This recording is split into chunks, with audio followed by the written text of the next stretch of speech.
नमस्कार। आपका अखबार के YouTube चैनल पर आपका स्वागत है। मैं हूं प्रदीप सिंह।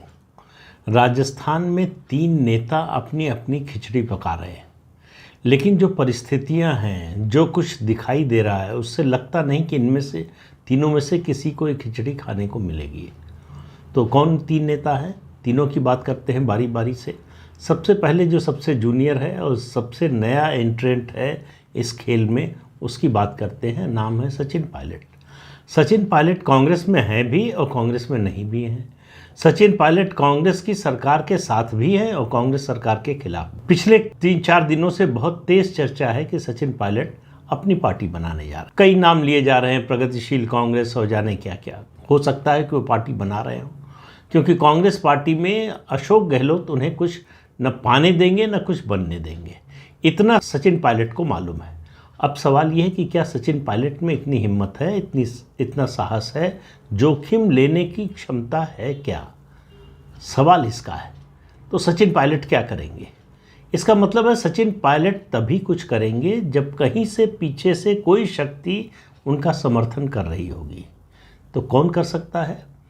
सचिन पायलट अगर अपनी पार्टी बनाकर चुनाव लड़ें तो किसको फ़ायदा हो सकता है? आप सोचिए और आप ही जवाब दीजिए। मैं इसका जवाब अभी नहीं दूंगा, समय आने पर दूंगा। लेकिन मुझे अंदाज़ा है कि कौन इसके पीछे है, कौन उनका समर्थन कर रहा है, कौन उनको ताकत दे रहा है, विश्वास दे रहा है कि उनको ऐसा करना चाहिए। उनके सामने कोई रास्ता नहीं है, क्योंकि अशोक गहलोत तो उनके लोगों को टिकट भी नहीं मिलने देंगे। तो इसलिए जो है, सचिन पायलट के लिए कांग्रेस पार्टी में रहते हुए कम से कम 2023 के चुनाव में कुछ भी नहीं मिलने वाला। तो अगर सचिन पायलट पार्टी से अलग हो जाते हैं, अलग पार्टी बना लेते हैं, तो क्या होगा? पहली बात तो सवाल ये है कि उनके विधायक जो कहे जाते हैं समर्थक, वो आएंगे क्या? क्योंकि विधायकों और सांसदों, जितने जनप्रतिनिधि हैं, उनके मन में एक बात होती है कि जब तक आचार संहिता लागू नहीं होती तब तक जो है एमएलए और एमपी फंड जो है उसके जरिए जितना अपने चुनाव क्षेत्र में काम करवा सकते हो करवा लें। तो ये एक लालच होता है। उसकी वजह से क्या कांग्रेस छोड़ने के लिए तैयार हैं सचिन पायलट के समर्थक? देखिए, पार्टी में रहते हुए समर्थन होना, समर्थकों का होना, ये अलग बात होती है। जब आप पार्टी छोड़ने का फैसला करते हैं तब भी साथ जाने को तैयार हैं, तब लॉयल्टी कही जाती है, ये कमिटमेंट कहा जाता है नेता के प्रति, जो मध्य प्रदेश में ज्योतिरादित्य सिंधिया ने दिखाया। उनके जो साथी थे, उनके जो समर्थक थे, जब उन्होंने पार्टी छोड़ी तो उनके साथ छोड़कर आए। उन्होंने कोई इंतज़ार करने की ज़रूरत नहीं समझी। उन्होंने कहा कि नेता से हम जुड़े हुए हैं, नेता के प्रति हमारी निष्ठा है, वो छोड़ रहे हैं पार्टी, उनके साथ जाएंगे जहां भी जाएंगे। क्या सचिन पायलट के साथ ऐसे समर्थक हैं? एक बड़ा सवाल है। दूसरा सवाल, राजस्थान की राजनीति में कई छोटी छोटी पार्टियों का महत्व धीरे धीरे बढ़ रहा है। एक पार्टी है हनुमान प्रसाद बेनीवाल की, जो हालांकि वैसे तो बीजेपी का समर्थन कर रही है, लेकिन हनुमान प्रसाद बेनीवाल का राजस्थान के जाटों में ठीक ठाक असर है।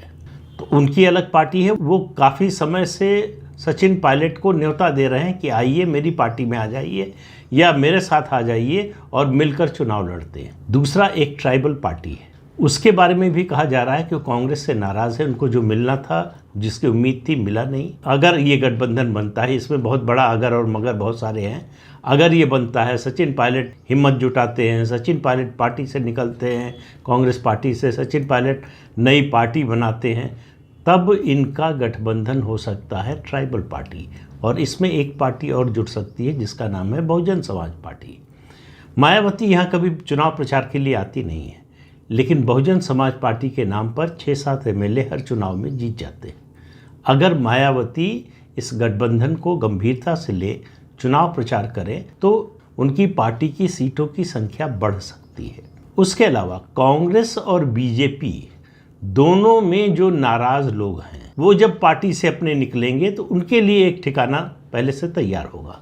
अगर सचिन पायलट अलग पार्टी बनाते हैं तो भाजपा और कांग्रेस के असंतुष्टों के लिए नया पता होगा सचिन पायलट की पार्टी। तो क्या सचिन पायलट इसके लिए तैयार हैं?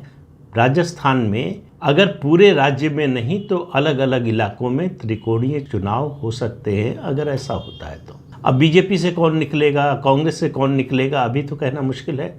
उसका अंदाज़ा आपको सितंबर और अक्टूबर तक लगेगा। सचमुच निकलेगा कौन बार्गेनिंग करने के लिए ऐसी धमकी दे रहा है, तो इस सब का पता उस समय चलेगा। लेकिन इसकी संभावना है कि सचिन पायलट अगर निकलते हैं तो एक तीसरा मोर्चा बन सकता है। अब उसमें आम आदमी पार्टी की क्या भूमिका होगी? आम आदमी पार्टी चाहती है कि सचिन पायलट उसके साथ आ जाए, लेकिन सचिन पायलट क्या अरविंद केजरीवाल के साथ जाना पसंद करेंगे? ये एक बड़ा सवाल है। क्या ऐसा तो नहीं आसमान से गिरे और खजूर में अटके वाली हालत हो जाएगी कि कांग्रेस से निकलकर आम आदमी पार्टी के साथ गए और जो नेता गांधी परिवार और अशोक गहलोत को बर्दाश्त करने को तैयार नहीं है वो अरविंद केजरीवाल को बर्दाश्त करना पड़े उसको? क्या सचिन पायलट ऐसा चाहेंगे?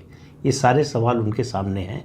लेकिन उनकी पार्टी बन जाए, गठबंधन बन जाए, तब भी सत्ता मिलेगी, इसके कोई आसार दिखाई नहीं दे रहे। तो चमत्कार अगर होगा तो चमत्कार दुनिया में होते हैं, तो चमत्कार होगा तो निश्चित रूप से जो है तो सचिन पायलट को कुछ मिल सकता है, लेकिन मुझे तो कोई उम्मीद दिखाई नहीं देती। दूसरे नेता हैं राजस्थान के मुख्यमंत्री अशोक गहलोत। मेरा मानना है कि अशोक गहलोत का ये आखिरी चुनाव है और उनका जो ट्रैक रिकॉर्ड है, इससे पहले जब 2 बार मुख्यमंत्री पार्टी ने बनाया तो वो पार्टी को जिताकर चुनाव में ला नहीं पाए मुख्यमंत्री रहते हुए। इस बार भी नहीं ला पाएंगे, ऐसे आसार साफ नजर आ रहे हैं। राजस्थान में कांग्रेस पार्टी सरकार के भरोसे चल रही, जो कुछ हो रहा है वो अशोक गहलोत कर रहे हैं। पार्टी का संगठन कुछ कर रहा हो ऐसा नजर नहीं आ रहा। तो अशोक गहलोत के निशाने पर हैं सचिन पायलट। अशोक गहलोत की दोस्ती किससे नजर आ रही है? वसुंधरा राजे सिंधिया से। अब बड़ी अजीब बात है, वसुंधरा राजे सिंधिया राजस्थान भाजपा की सबसे लोकप्रिय नेता, उनके बारे में अशोक गहलोत सार्वजनिक रूप से कह चुके हैं कि उन्होंने मेरी सरकार बचाई। सचिन पायलट का ये आरोप सही साबित होता है इससे कि वसुंधरा राजे सिंधिया और अशोक गहलोत के बीच में मिलीभगत है। तो ये तो साबित कर दिया अशोक गहलोत ने ही। लेकिन अशोक गहलोत ने सब कुछ अपने ऊपर ले लिया है। इस समय राजस्थान की पूरी पार्टी और सरकार पर कब्जा अशोक गहलोत का है। वहाँ न हाईकमान की चलती है, न पार्टी के और किसी नेता की चलती है, सब कुछ अशोक गहलोत के हाथ में है। तो अच्छा होगा तो उनको श्रेय मिलेगा, बुरा होगा तो उसका जिम्मेदारी उनकी होगी। तो वो जो दनादन लोक लुभावन योजनाओं की घोषणा कर रहे हैं, उससे उनको लगता है कि वो हवा का रुख बदल सकते हैं।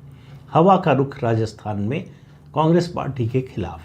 अशोक गहलोत ने पूरे 5 साल अपनी मुख्यमंत्री की कुर्सी बचाने और सचिन पायलट को कुछ न मिलने पाए इसकी जुगत में निकाल दिए।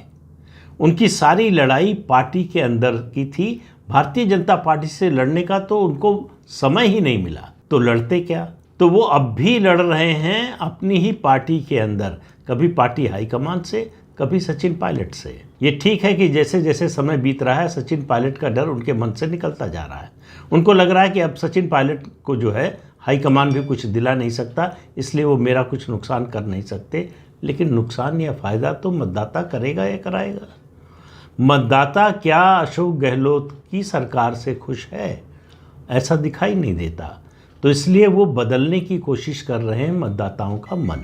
जिन योजनाओं की घोषणा कर रहे हैं उनके जरिए वो बताने की कोशिश कर रहे हैं कि आपकी जो समस्याएं हैं उनकी ओर मेरी सरकार का ध्यान है और उसको हम उन समस्याओं को दूर करने का प्रयास कर रहे हैं। लेकिन कार्यकाल के आखिरी साल में सरकारें जब कुछ करती हैं तो उनका ज़्यादा असर होता नहीं है।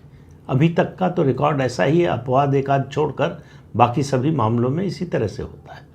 कर्नाटक का भी हाल ही का उदाहरण सामने है, उससे पहले हिमाचल प्रदेश का उदाहरण सामने है। तो इसलिए जो है आखिरी समय पर की गई घोषणाओं का उतना असर नहीं होता जैसी उम्मीद करती है सत्तारूढ़ पार्टी। अब तीसरी नेता है वसुंधरा राजे सिंधिया। ये सही है कि कर्नाटक में बीजेपी के हार के बाद उनकी थोड़ी पूछ बढ़ गई है, लेकिन भारतीय जनता पार्टी किसी भी हालत में उनको मुख्यमंत्री पद का उम्मीदवार नहीं घोषित करने वाली है। तो बीजेपी एक तीर से कई निशाने साध रही है।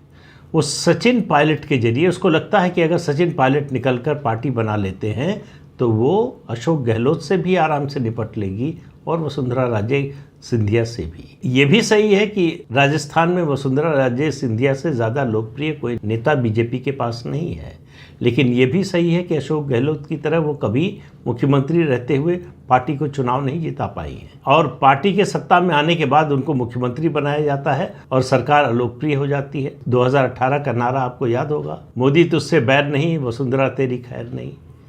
तो क्या लोग भूल चुके हैं? समय के साथ अक्सर लोग भूल जाते हैं बहुत सी चीज़ें, लेकिन बीजेपी नहीं चाहती कि लोग इस बात को भूल जाएं।